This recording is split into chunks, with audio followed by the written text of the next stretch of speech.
আজকে যা একটা ছোট্ট সংক্ষিপ্ত আপনাদেরকে একটা ইনফরমেশান দেবো।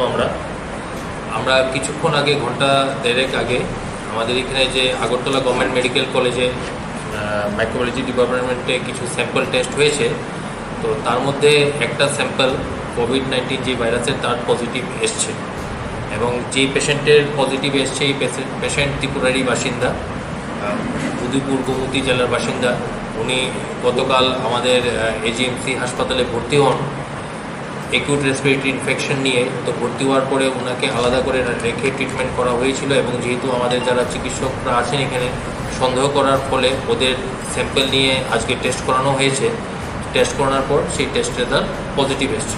তো পজিটিভ আসার পরে আমাদের মাইক্রোবায়োলজি ডিপার্টমেন্ট থেকে সেই স্যাম্পলের আবার ক্রস ভেরিফিকেশনের জন্য এনআইভি পুনেতে এটাকে কমিউনিকেট করা হয়েছে। সেখান থেকেও সেটার কনফার্মেশন এসছে। তো যেই কেসটার কনফার্মেশন এসছে, এখন অবধি যে আমরা বিগত জানুয়ারি মাস থেকে আমরা যেই অ্যাক্টিভিটিসগুলি করছিলাম, তার মধ্যে এটাই ত্রিপুরা রাজ্যের ফার্স্ট পজিটিভ কেস হিসাবে আমাদের কাছে এটা এসছে। তো পজিটিভ কেস আসলেও আমার একটা আবেদন থাকবে সবার কাছে যে এত প্যানিক হওয়ার মতো কিছু না। পেশেন্ট যথেষ্ট স্টেবল আছে এবং পেশেন্টের সাথে যারা ছিল বা যারা সংস্পর্শে এসেছিল সবাইকে ট্রেকিং চলছে। এর মধ্যে অনেককেই ট্রেকিং করা হয়ে গেছে। তাদেরকে আমরা কোয়ারেন্টাইন করে রাখবো এবং অ্যাজ পার প্রোটোকল যা যা করণীয় তা আমরা করব। তো ফার্স্ট কেস হয়েছে দেখে যে প্যানিক হওয়া এরকম কিছু না। দপ্তরের পক্ষ থেকে এবং আগরতলা গভর্নমেন্ট মেডিকেল কলেজের পক্ষ থেকে যারা আছেন, ফ্যাকাল্টি থেকে শুরু করে যারা অ্যাডমিনিস্ট্রেশনে যারা আছেন, সবাই সঠিক সময়ে পদক্ষেপ নিয়েছে এবং আশা করি পেশেন্ট খুব দ্রুতই সুস্থ হয়ে উঠবেন। এটা আমাদের দৃঢ় বিশ্বাস। এবং আগামী দিনে যা যা করণীয় সেই দপ্তরে অ্যাজ পার প্রোটোকল সেটা করবে। ওনার কি কোনো ভ্রমণ হিস্ট্রি রয়েছে? হ্যাঁ, ভ্রমণ হিস্ট্রি আছে। উনি গত 31 তারিখ 18 তারিখ উনি গুয়াহাটির থেকে ট্রাভেল করে এসছেন ত্রিপুরাতে। তারপরে গোমতীতে যাওয়ার পরে বিগত 31 তারিখ থেকেই তো স্যার না, যে সিমটমস কিছু ডেভেলপ হয়েছে। তো প্রাথমিক কিছু চিকিৎসা উনি নিয়েছেন। নেওয়ার পরে যখন ওনার দেখছে যে শরীর ঠিক হয়নি, তো সেই কারণে উনি আগরতলা গভর্নমেন্ট মেডিকেল কলেজে এসে মেডিসিন ডিপার্টমেন্টে এসছেন। আসার পরে সেখানে চিকিৎসা করানো হয়। চিকিৎসা করানোর পরে যে সন্দেহ তালিকা অ্যাজ পার যে গাইডলাইন পড়ার পরে ওনাকে টেস্ট করানো হয়। টেস্ট করানোর পরে পজিটিভ পাওয়া গেছে। গুয়াহাটি কোথায় গিয়েছিল, কোনো খবর টবর? গুয়াহাটি কোথায় গিয়েছিল স্পেসিফিক না, উনি কামাখ্যা মন্দিরে গিয়েছিলেন। কামাখ্যা মন্দিরে ওনার সাথে ওনার পরিবারের 4 থেকে 7 জন মেম্বার, যেটা আমরা প্রাথমিকভাবে ইনফরমেশন পেয়েছি, ওদের নামও আমরা অলরেডি ট্র্যাক করে নিয়েছি। এবং অলরেডি আমাদের যারা স্বাস্থ্যকর্মীরা আছেন বিভিন্ন জেলাতে, গোমতী জেলাতে বলুন বা পশ্চিম জেলায় বলুন, তারা কিন্তু অলরেডি অ্যাক্টিভিটিসগুলি শুরু করে দিয়েছে। এবং আমরা খুব সহসাই, আমরা হয়তো আজকে রাতের মধ্যেই তাদেরকে আমরা কোয়ারেন্টাইন ফেসিলিটিতে আমরা শিফট করব। গুয়াহাটি থেকে কীভাবে এসেছে তুমি ত্রিপুরাতে? 18 তারিখ গুয়াহাটির থেকে ট্রেনকে কি আইডেন্টিফাই করেছে? ট্রেনে এসছে, এটা আমরা হিস্ট্রি পেয়েছি।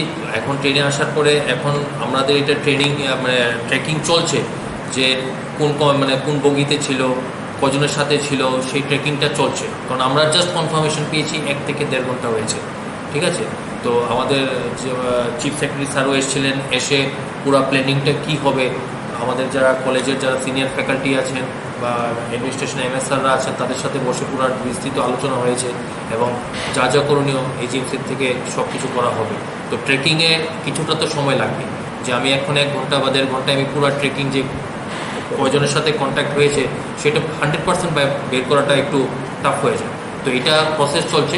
ওনার বাড়ির রিলেটিভ যে পেশেন্টের উনি আছেন সঙ্গে, ওনার সাথে আমাদের অলরেডি টিম ওনার সাথে বসে পুরো ডিটেলস এখন নোটিং হচ্ছে। তো আশা করা যাচ্ছে বাই নাইট বা বাই লেট নাইট আমরা মোটামুটি যারা কন্ট্যাক্টে এসেছিল ওনার সংস্পর্শে, এটা আমরা পেয়ে যাব। আর বাই টুমোরো মর্নিং ট্রেনে এসে কোন বগিতে এসছে, কার সাথে এসছে, সেটাকেও আমরা ট্রেকিং করার জন্য যা যা করুন আমরা করব। জিবি হাসপাতালে গতকাল সন্ধ্যার দিকে গতকাল এসেছিল। তার আগে তিনি কোথায় চিকিৎসা করেছিল? তার আগে গোমতীতে উনি চিকিৎসা করিয়েছেন। তো গোমতীর চিকিৎসায় যেহেতু সাড়া পায়নি, তো সাড়া না পাওয়াতে উনি নিজে প্রাইভেট গাড়ি করে এজিএমসিতে এসে গেছিলেন চিকিৎসার জন্য। তো ওইখানে যারা চিকিৎসক ছিলেন দেখার পরে ওনাকে ভর্তির সাজেশন দেয়। তারপর সেই হিসেবে রোগী ভর্তি হয়। রোগী ভর্তি হওয়ার পর চিকিৎসা চলে। তখন আমাদের যারা সিনিয়র ফ্যাকাল্টি আসছেন এসে দেখার পরে যেহেতু ব্যাপারটা এরকম একটা যখন ডিটেলস হিস্ট্রি নিল তখন জানতে পারলো যারা সিনিয়র ফ্যাকাল্টিরা আছে যে এটা একটা ট্রাভেল হিস্ট্রি আছে। তো ট্রাভেল হিস্ট্রি যেহেতু আছে, ভারতবর্ষে আসাম রাজ্যে এরকম কেসেস পাওয়া গেছে, তো সেই কারণে আর সেই রিস্ক না নিয়ে ওনাকে সঙ্গে সঙ্গে একটু আলাদা করে রেখে তার টেস্টিংয়ের ব্যবস্থা করা হয় এবং সকাল থেকে স্যাম্পল নিয়ে টেস্টিং করানোর পরে আজকে আমরা রেজাল্টটা পেলাম। রেজাল্টটা পাওয়ার পরে এখন পেশেন্ট অলরেডি আমাদের আইসোলেশন নিয়ে রাখা হয়েছে। পেশেন্ট স্টেবল আছে, পেশেন্ট কন্ডিশন ভালো। পেশেন্টের এজটা কত? অ্যারাউন্ড 35 পেশেন্টের এইজ আচ্ছা, পেশেন্টের লোক কতজন পরিবারে রয়েছে বাড়ির? এখানে তো ওনার সাথে একজনই আছে, ওনার সাথে একজনই এসছেন। তো বাড়িতে কজন আছে, কি ডিটেলস আছে, এটা আমার গোমতীতে অলরেডি গোমতীর জেলা প্রশাসক এবং মুখ্য স্বাস্থ্য আধিকারিক এবং জেলার যে সার্ভিলেন্স অফিসার এবং যারা স্বাস্থ্যকর্মী ওনার বাড়িতে এবং ওনার এলাকায় অলরেডি পৌঁছে গেছে। পৌঁছে পুরো ডিটেলস দিচ্ছে। ওনার বাড়ি ঘরের লোকজনকেও ফেসিলিটি কোয়ারেন্টাইনে নেওয়া হচ্ছে। ওনার বাড়িতে ওই সময় থাকাকালীন 18 তারিখের পরে থাকাকালীন কার কার সাথে সংস্পর্শে এসছেন, কার সাথে কন্ট্যাক্টে এসছেন, পুরো ডিটেলস ট্র্যাক করা হচ্ছে। হওয়ার পরে সেটা ট্রেকিং করে সে ফেসিলিটি কোয়ারেন্টাইন করবে এবং বাড়ির আশেপাশে আপাতত ওদেরকে হোম কোয়ারেন্টাইন করে রাখা হবে এবং কালকে আগামীকালে অ্যাজ পার প্রোটোকল যা যা করণীয় সেই স্টেপগুলি নেওয়া হবে।